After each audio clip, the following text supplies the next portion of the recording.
Okay, so people in Zoom, I assume you are still listening well. Thank you for your patience. Thank you very much. It's in person. Let's start acknowledging that the campus that we are gathering today stays or is placed in land that has as traditional true owners, legal people of the nation.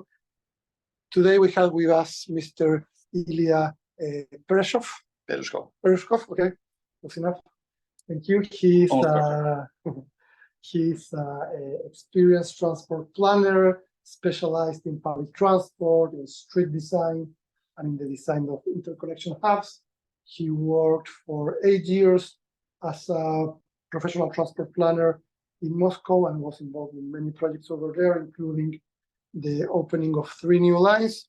And today he's going to talk us precisely about the very big projects that have been taking place and where he has participated in Moscow. So without any further ado, thank you for being here.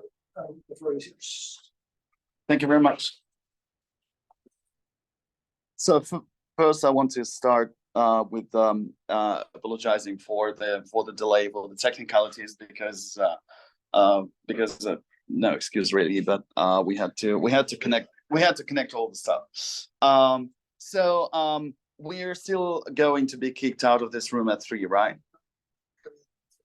Oh, so okay. So I mean, this presentation is slightly longer than that, but I will be skipping some slides, and apologies if any of that seems to be a little too complicated or hard to follow. I haven't done public speaking for quite a while, and it's my pleasure to have my first ever public address in Australia. So we're going to be talking about Moscow. I know there's a context, there's like a current context that is not exactly favorable. There's also that context is also kind of the reason why I'm here talking about Moscow. But yeah, Moscow is one of the largest cities in the world. It's in top 25 largest cities in the world. It's 13 million people. It's half Australian population, quite literally.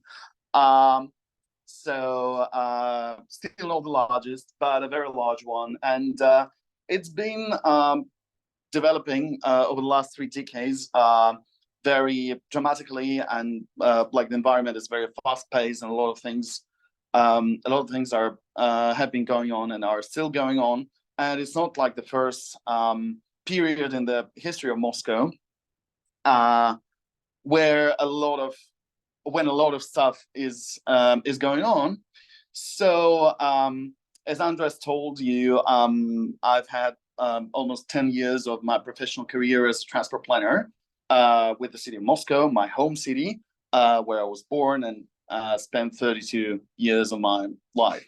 And so this is why this presentation is very special to me. And we're going to explore a few, because there's a lot of stuff going on. So we won't be able to have a detailed look into everything. So we're going to just grasp, get a very quick overview of what's going on. And I'll comment on some of the peculiar features of Moscow transport system and some of the peculiar transport planning problems that we've encountered, and I've encountered both during my time in consultancy environment and also during my time as an in-house consultant with Moscow Metro and Moscow Department of Transport. So without further ado, let's start by, and there are basically 4 key takeaways from this presentation. So exploring the urban fabric of Moscow, following the transformative policy of the current administration as much as we can, exploring the key public transport projects and how they unfolded, because there are so many projects in public transport, we won't be able to have a look at all of them, but there are many more apart from that.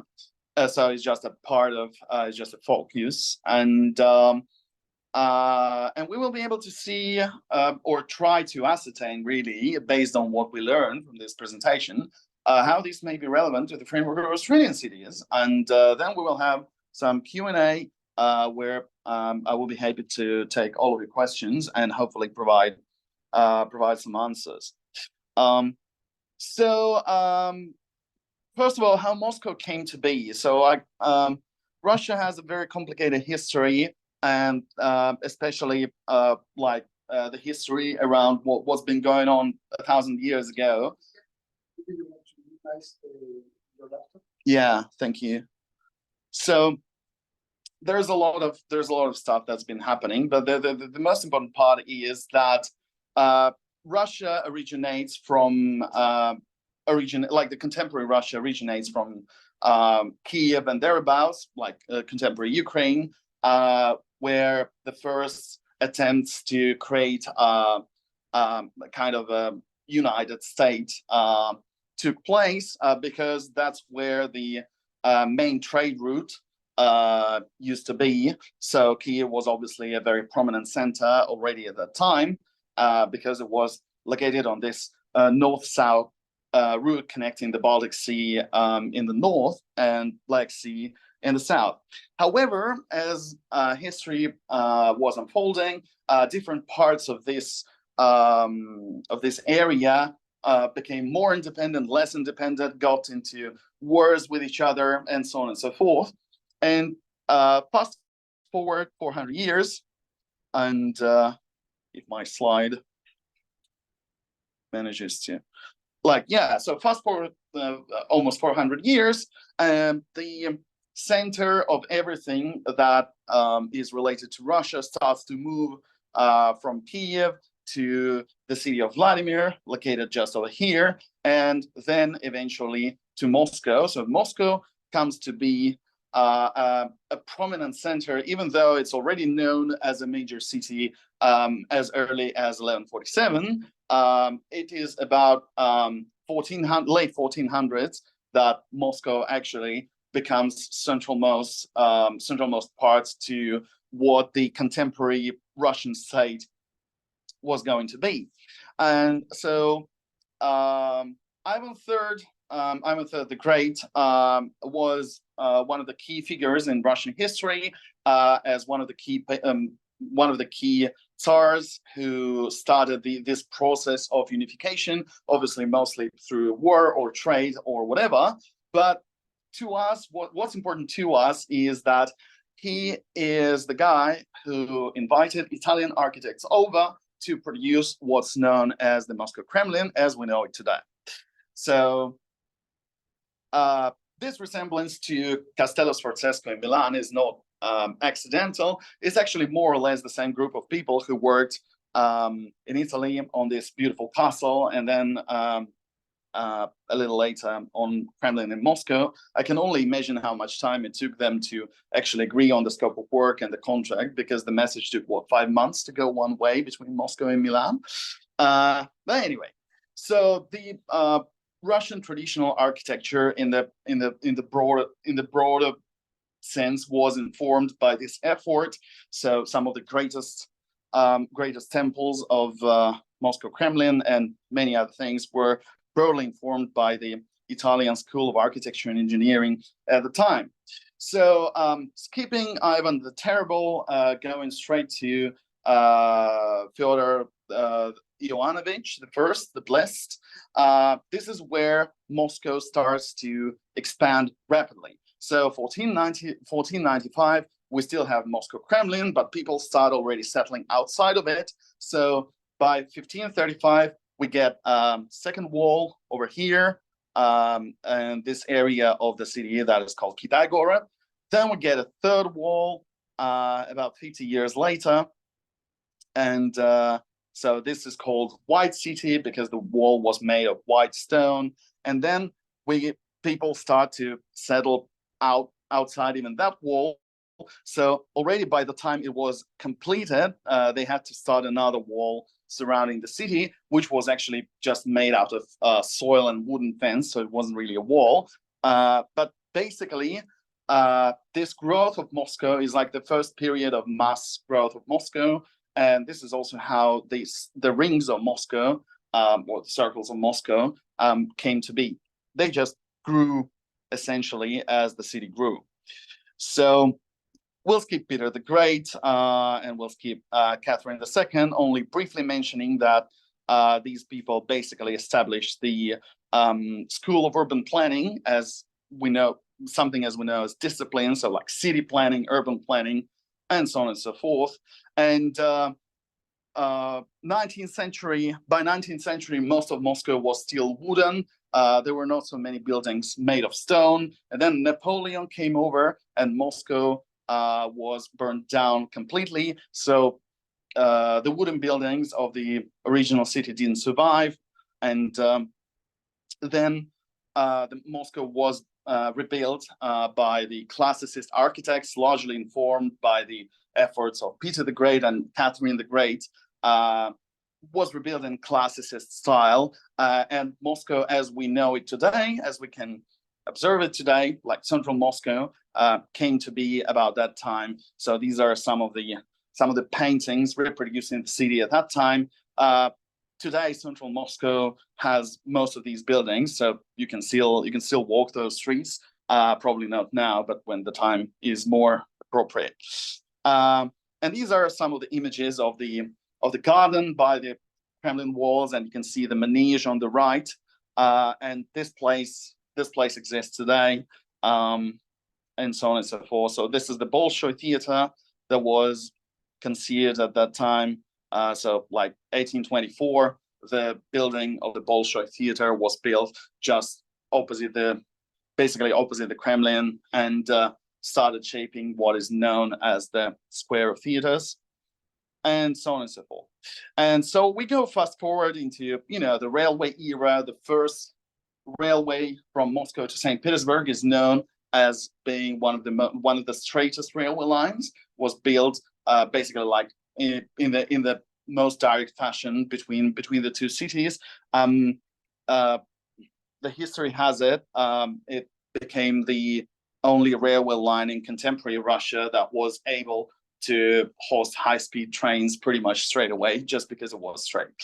And then we go fast forward with some images of Moscow in mid-19th century, and so on and so forth. And then we can see some images that are, you can find these kinds of images with pretty much any European city. So like the Industrial Revolution comes in, and more people flee into cities, and we can see all kinds of citizens appear, like new classes of people as we know them today. And so Moscow, at the beginning of 20th century, becomes a very prominent center of Russian Empire. Russian Empire is very powerful, very rich, and early capitalism starts in Russia at that time. And major capitalists were, as in many other countries, people who started building different industries and also building railways to support these industries. And so some of the most beautiful railway stations in Moscow, which are several of them, come from that era. Then obviously the horse-drawn trams, which eventually get substituted by electric trams, pretty much like in any other major European city. The history was unfolding in exactly the same way.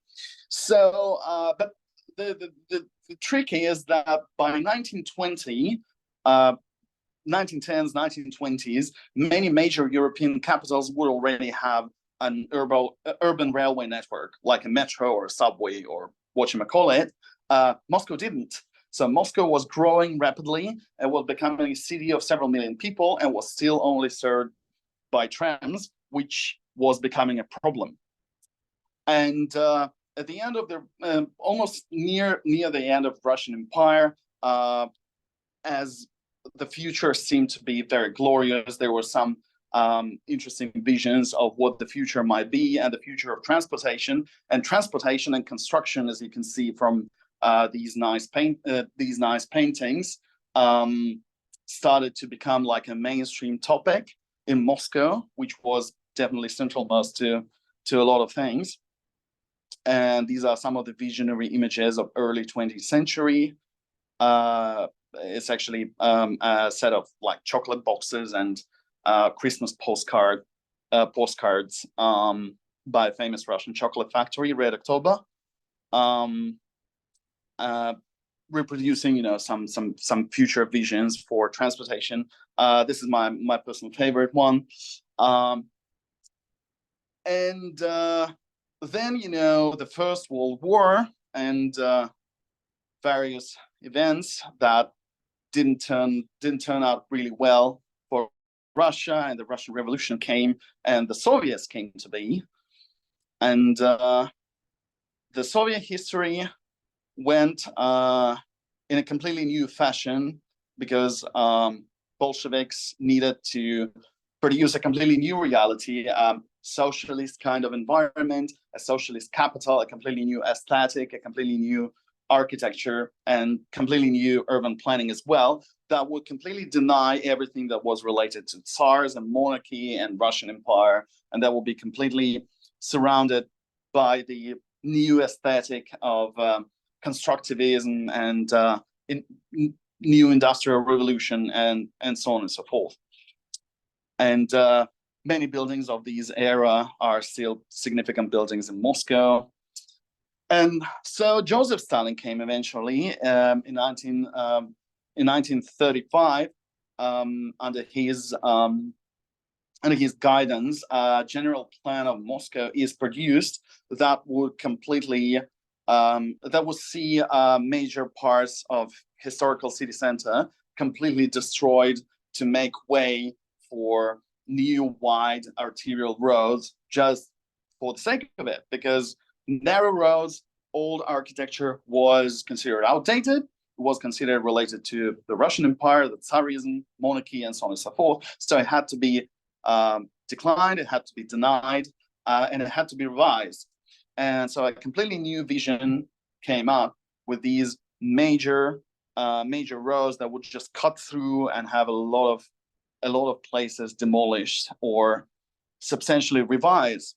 And so this is one of the visuals of how the architects of the Soviet Union during early Stalin regime saw this completely new socialist Moscow, and they started acting upon this plan. So they started actually demolishing many buildings and moving some other buildings, like the more significant ones. And Moscow has undergone a huge transformation. So this is one of the main streets of Moscow called Tverskaya. This street starts from the Kremlin and goes all the way to St. Petersburg as a major radial road. So at the time of the Russian Empire, it was a very narrow and small road. Then some change came to be, and so in 1930s they basically rebuilt it entirely, and a new major road came to be, and many other radial roads that we will see in some of the maps of Moscow later today came to be in exactly the same kind of fashion. They either were small, narrow, old roads that were widened, or they were like entire areas of the old town that were completely wiped out to make room for new roads. Stalin also took the problem of transportation in Moscow very seriously, because Moscow had to be the best in the world. Moscow had to be the glossy, the nice image of the communist future, and it should have developed in a certain way, and should have gotten rid of all the problems that came from the Russian Empire. So obviously one of the problems was that the city was very overcrowded. It was very hard to move around. The trams were overcrowded, and the metro was badly needed. And so they decided to build one, and they did it after studying some of the worldwide examples that were already available at that time, such as in New York, in Berlin, in Paris, and some others. They decided to come up with a completely new concept that was called Palaces for People, which saw the metro stations reimagined as a space that would be architecturally reach the space that will be really broad and capable of hosting large crowds of people, and that will feel like a proper palace from the old Russia. And they started with stations that were vaguely resemblant to some of the best examples that you can find in Europe. such as, for instance, this is Park Kultury Station, Line 1. And this is Arbatskaya Station, which also used to be a part of Line 1, but not anymore. But then they went all the way down to creating some of the crazy rich interiors of Moscow Metro. So by 1950s, many of these stations, Moscow Metro has 49 stations that are considered national heritage. So many of these stations were built during actually all of those stations were built during Joseph Stalin. This is Mayakovskaya, which is internationally known. And also Joseph Stalin saw some of the major buildings that were to come to create a completely new socialist capital. This is, for instance, the building of Moscow State University, one of the seven sisters, seven skyscrapers. So this is the accomplished building in 1953. And in 1953, Stalin dies and comes in Nikita Khrushchev, who saw the Soviet Union in a completely different fashion for a number of reasons. And he started to tackle the problem of lack of housing because Moscow was getting more and more overcrowded and it badly needed new housing. So he also continued the idea of building new large roads, and he oversaw the construction of New Arbat, but also the mass housing, like the Eastern European urbanism as we know it, was also born during Nikita Khrushchev time. This is very important to our conversation today because basically outside the city center, outside the old Moscow, the farther you go, the more the landscape looks like this. So essentially Moscow has a historical central core, which is very large, but very historical and very central. And the outskirts of Moscow, all the inner and outer suburbs are mostly this, in different scales though. So this was Moscow before Nikita Khrushchev, around 1940s, early 1950s. And this was Moscow in 1960s. So you can see the urban expansion, just consider all the fringe areas of the Moscow as per Joseph Stalin, and have a look here. So the change is insane.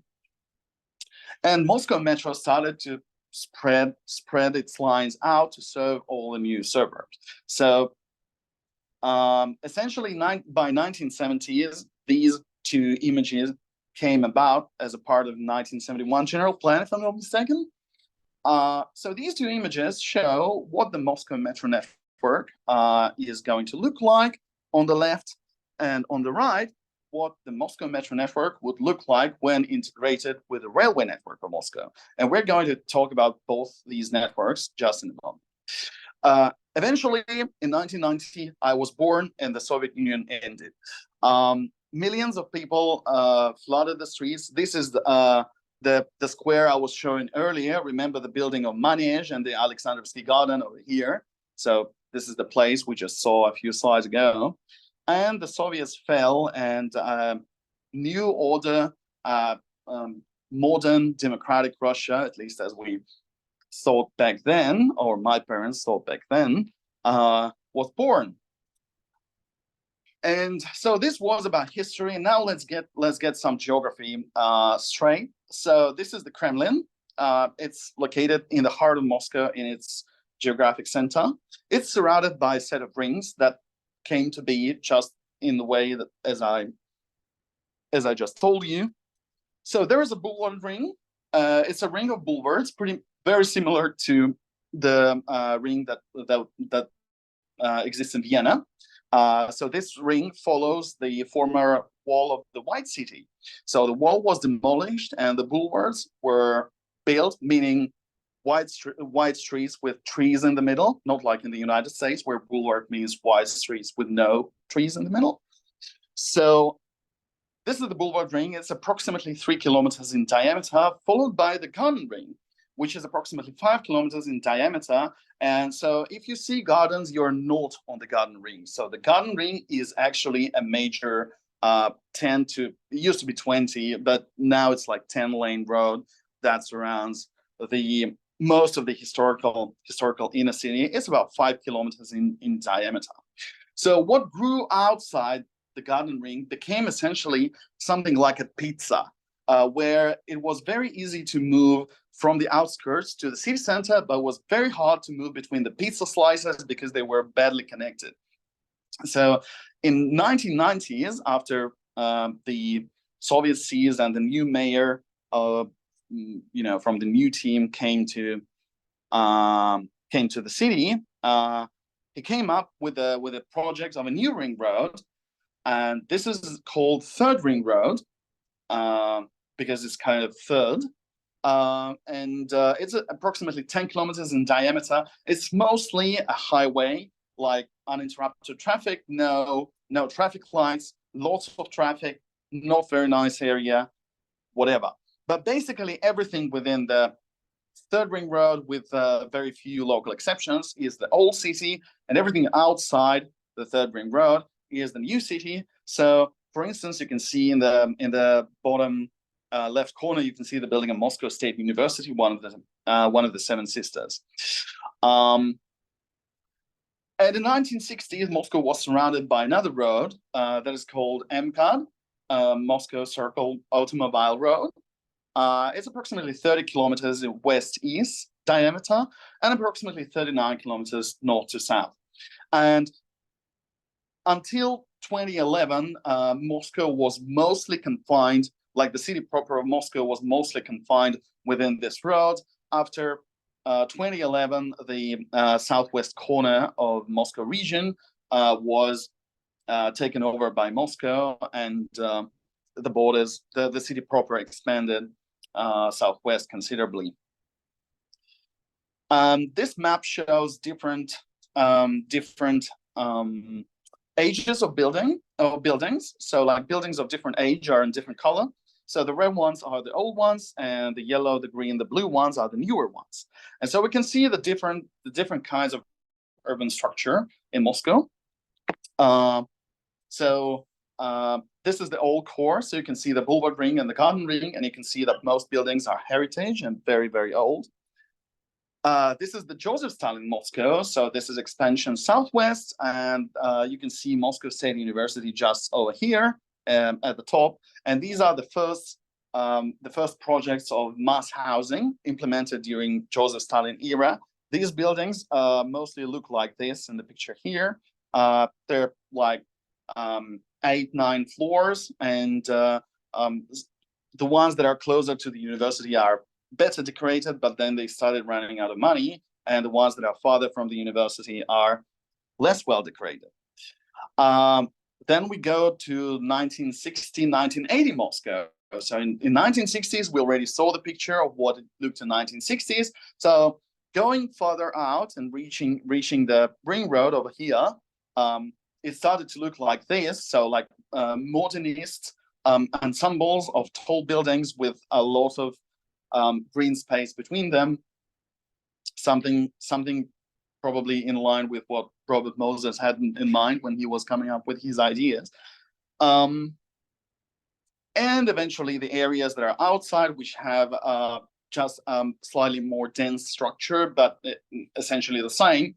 So all these areas have a common name of sleeping neighborhoods, which means people come here to sleep. There's nothing to do there. It's purely residential. Now it's getting more and more commerce in these areas, but they were initially conceived as purely residential, which means every morning you will take the metro and commute to the city center or wherever your work would be, and every evening you will go back.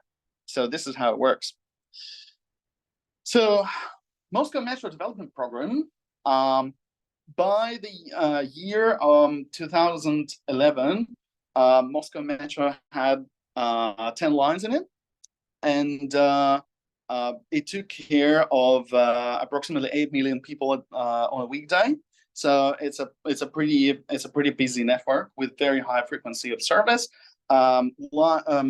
Different lines host. They used to host in 2011, and they still host to this day frequencies between 30 and 38 trains per hour per direction, which makes it one of the most frequent metro networks in the world. It is also interesting that most trains are mostly manually operated, so it still has little to no automation, and actually train drivers drive the trains, which is rather unusual for a network that has that kind of frequency and reliability. The current program that was started in 2011 aimed to expand the network in order to solve a problem, a geometrical problem of pizza slices, or a geometrical problem of a radial circular network. So in this kind of network, the main problem is that you can go to the city center rather easily, but most people need to go someplace else, which means that everyone has to go to the city center, change the lines in the city center, and go out wherever they are going, which makes it a very busy network in the inner core, so that the trains get very overcrowded. And so the purpose of the entire program was to expand the network, to provide more connectivity between the pizza slices, and to make sure that people can actually go between different destinations freely. And the idea came up quite some time ago. It came up in actually as early as 1947. Then it was revisited again in 1970s, but only today the government has come up with two new rings. One ring that is more to the north is a railway, is a former freight railway that was built in 1900s, and the other ring is a completely brand new metro line, the Great Circle Line. So the idea came up in 1947. Then it was revisited many times over with different kinds of opinions on how the ring should go. Should it be closer to the inner city? Should it be farther out? And so on and so forth. But eventually, this team, the current mayor, they came in. Yeah, I know. So they came in 2011, and they decided to act, rapidly. And so they thought, which one of the two should we be doing? Like, do we do the railway ring? Do we do the Great Circle Line of the metro? And they eventually decided to pursue both. So this is the Ring Railway project. It's a ring railway line that was built in 1900s, predominantly as a freight line with some minor passenger facilities that were disused since 1934 because the electric trams came to all the outskirts, and the passenger services were no longer needed. And this railway remained a freight ring until 2016, when it was rebuilt as a passenger railway. So you might assume that if you build a new ring, you need to connect to all the radials, and that's exactly what the plan was. So they conceived 31 new stations that would interchange with all the different radial lines. And interchanging is important because on public transport, a trip consists of not only the time that you spend on board the train or bus, but also of walking and waiting. And so when you're changing trains or buses, you're also doing a walk and a wait. However, because the ring was located where it was located in 1902 when it was built, some of the interchanges are not exactly fantastic. Some of them are actually really, really bad. So, for instance, this one is the interchange between the Great Circle Line and the Circle Railway. That requires you to actually walk 700 meters. There are others that are better designed where it was possible to move the station. So there was a radial railway station over there. It was moved over here, and the ring rail came about. And so they eventually built a hub that took both the railway lines together and added with a metro station that is underneath right here. And it looks like this, which still has a lot of issues. There are still long corridors. There are still it's still pretty complex. It's not a direct access between, for instance, this railway station and the ring rail, but at least it's something. Some others are really awkward. So, for instance, in this case, two lines intersect, but the entrance to the ring rail station is in the wrong end of it, and you have to actually walk 300 meters in order to reach the radial railway line. However, some of the stations were actually one key station was built in advance of the project. It was built in 2008 as a part of a major road interchange.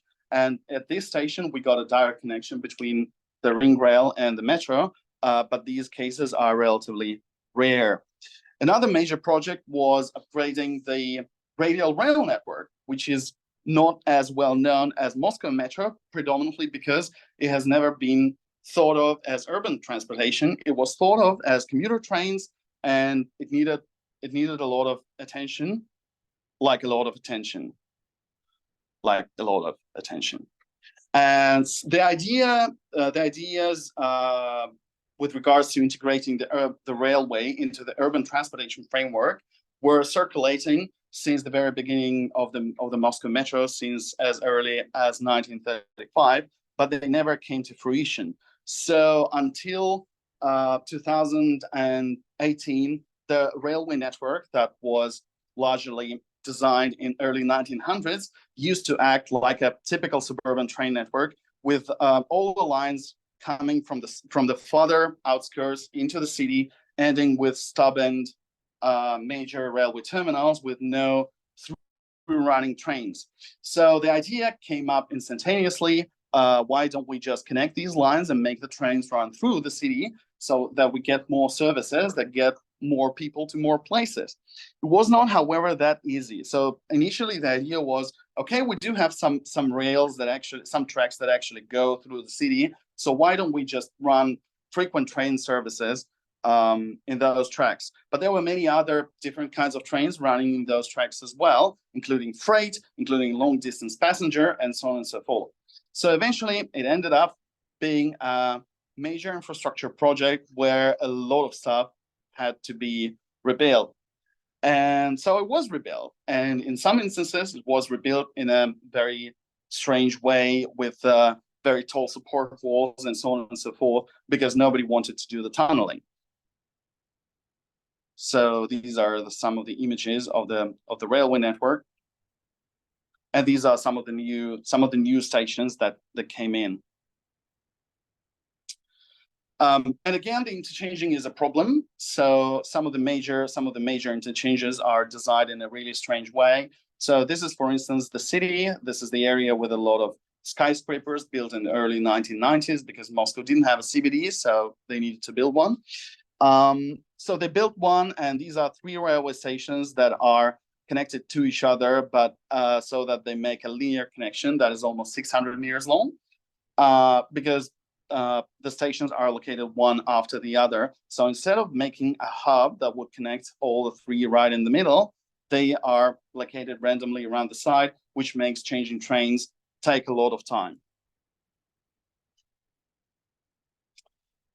There were also some other projects, such as bus network revision. I won't go into many details of that unless there are questions, but basically, bus network revision project saw some of the improvements that were in the same line of thinking. So there were some buses that would go into the city center and just make a one-way loop around Kremlin and go back, which was not exactly useful for the everywhere to everywhere kinds of connections. So the plan came up to revise the bus network and make it more useful by producing some of the straight and frequent lines that would go through the city center. And in order to do that, many different revisions to the traffic scheme within the city center had to happen, such as dedicated bus lanes, dedicated traffic signals, and so on and so forth. And with some of the service revision from this kind of mess to this kind of structured set of direct and frequent lines, passengers respond immediately and they start using the service more, which is a very interesting observation, because patronage is actually very volatile. And the moment you improve the service, people react to this and start using it more. And also some attention, finally, some attention was dedicated to public spaces. Many public squares, like the ones next to major railway stations, were more kind of, asphalted space with a lot of parking and very dysfunctional and not exactly convenient for people to use. So, for instance, this space that I worked on used to host 400,000 people a day. in this kind of space. So it's not exactly an environment which you want to visit, but for 400,000 users, that would be a daily kind of routine. So after studying the pedestrian flows and after studying all the complexities around the public transport access and the needs of the shopping mall and the major railway station that were adjacent to that square, we came up with a completely new layout that would have some of the traffic circulation limited so as to provide more public space in front of the metro station entrance. That will have the bus area revised completely so that the buses would access the square freely without being interrupted with any other traffic. And the regular traffic was all moved to the side so that there will be separate access to the parking area in front of the shopping mall and in front of the railway station, and a completely different set of access roads to the underground parking of the shopping mall over there. So these kinds of projects took place, a lot of them took place between 2011 and 2020, and saw some of the best urban environment transformations in Moscow. And at this point, I would like to conclude, and I would like to switch to the Q&A. If you have any Qs, I will be happy to provide As. Thank you very much for your attention.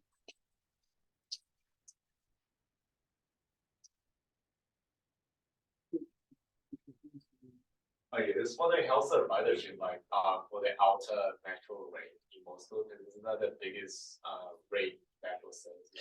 Yeah, so one of the interesting things about the ridership is that the network patronage or ridership, as they say outside Australia, you know that outside Australia, patronage is ridership and patronage is corruption.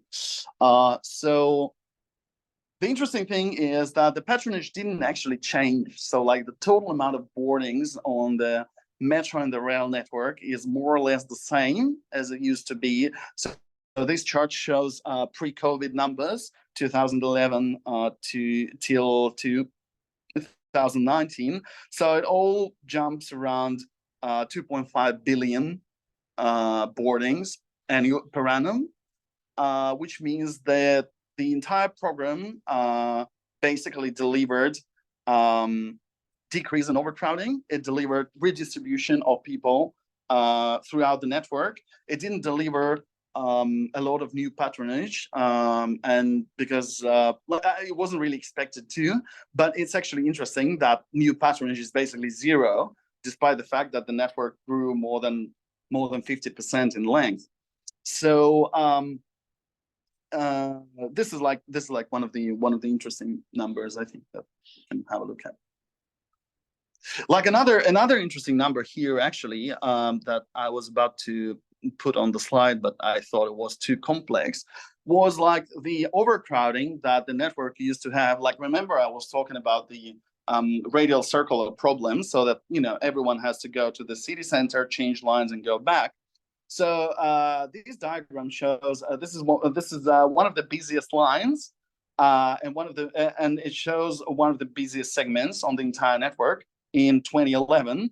So it shows the like people per hour per direction on each single segment between the adjacent stations. And so the numbers that we will get will be as high as 70,000 people per hour per direction, which will be 139% of the crush load capacity on the line. So the capacity that a line can achieve at 38 trains per hour per direction is about 52,000 people per hour per direction, and there will be 70,000 people traveling. So I even have actually the video that is that would actually show like what it would look like.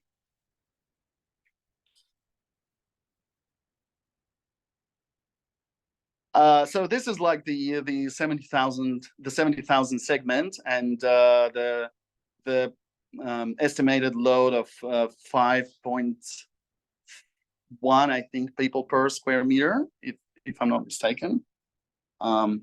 This happens every day. This particular thing is not happening anymore because they brought 2 new lines. It used to happen every day, and I used to, like, my university is at this station, and I used to travel counterflow, so I would never participate, but I would always observe. I have a question in the chat from Jennifer Kent, Yeah, sure. whether they allow dogs. I don't actually know what the rules are, but like these kinds of rules, in these kinds of with these kinds of passenger flows, you can see people carrying anything. There are famous photographs around the internet with a lady carrying a raven. So you can see everything. It's like New York, basically. You can see really everything on the metro. But I don't know what the rules are. I mean, I used to carry. I used to be a professional musician. I used to carry a synthesizer that was oversized luggage. But if you carry it like this, nobody actually cares. So you never get noticed. So yeah, I used to break the rules a couple of times. Thank you. Any further questions? So you've had a lot of experience. I'm sure you've had lots of ideas that were not implemented. What ideas that you have not seen implemented would have the highest benefit cost ratio? Definitely, it's like a consensus among all the planners in Moscow. It's pretty uniform.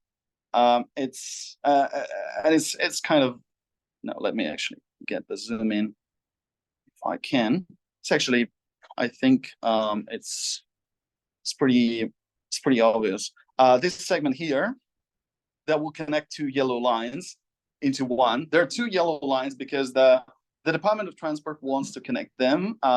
Everyone else in the government doesn't because it costs a fortune and it's very complex. It goes through some of the oldest parts of the city, right next to the Christ and Savior, and nobody really wants to kind of get involved with this.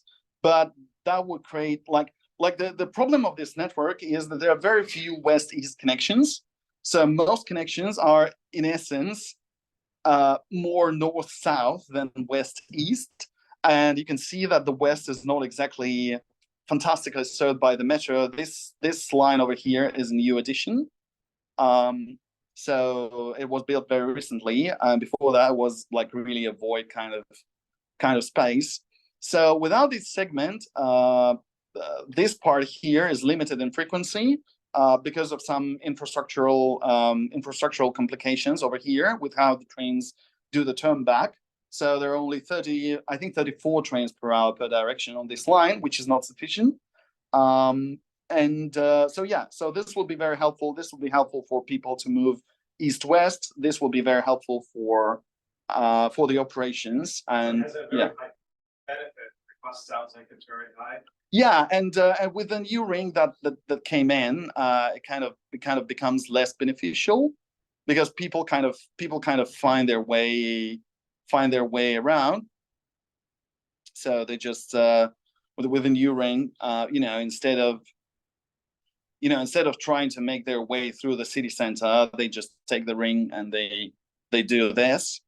They change trains twice, but so it kind of works already, so it's not as pressing as it used to be, which is also interesting because depending on the staging, some of the things that have a very high cost benefit ratio can actually have it substantially decreased. So if you do the staging in a wrong kind of way, you may never get something built because it is not as beneficial anymore, but still very expensive. Yeah. Does this metro system making profits? Like, what is the average ridership ticket price? So it's a complicated question because first of all, like these numbers are not exactly public, but secondly, like it's known that it doesn't, like most public transport systems, it doesn't really make operational profit. It went substantially more expensive because the network expanded while the ridership is at the same level, but also with the integration of the railway network and the metro network into one unified framework, we now have the unified ticketing system. So you get a lot of transportation options for a single fare, which means that the fare box recovery ratio goes even lower. Because without the zonal fare system, so we have like basically within the major ring road that surrounds most of the Moscow, we have flat fare system, very nearly flat fare, like with some addendums and restrictions, but basically flat fare. So you get twice as much transportation now in Moscow than 15 years ago for a flat fare that's been basically adjusted in line with inflation. So the fare box recovery ratio is down the drain, obviously. So what's your sense? I mean, some systems don't have 100% fare box recovery that they could. It's a public policy reason that they don't. Is the demand here sufficient if they were to raise the fares higher, cover their operating costs? And I mean, it looks like the demand would be sufficient, but if these people are paying very little and you start raising the fares, and maybe everybody starts driving or something. Yeah, so it's a problem. It's a problem of pricing, including how pricing in Russia works, because like Russian economy is operated in rubles, and rubles jump like crazy horse to like when you align it to everything else. For a number of reasons that I won't go into the details of, but the point is that like there is a certain threshold beyond which public transport fare becomes unbearable for most of the users, and that threshold is still not sufficient to make it operationally profitable in this particular environment, in this particular case. There are some examples like in South Korea, for instance, like in Seoul, where I think they have the operational profitability because of the like complex scheme involving property management and land value capture and all these things. That's not something that works in the realm of Moscow. Also because like the inflation is relatively high, so it's hard to accumulate money and yeah, so like there are many reasons why it doesn't.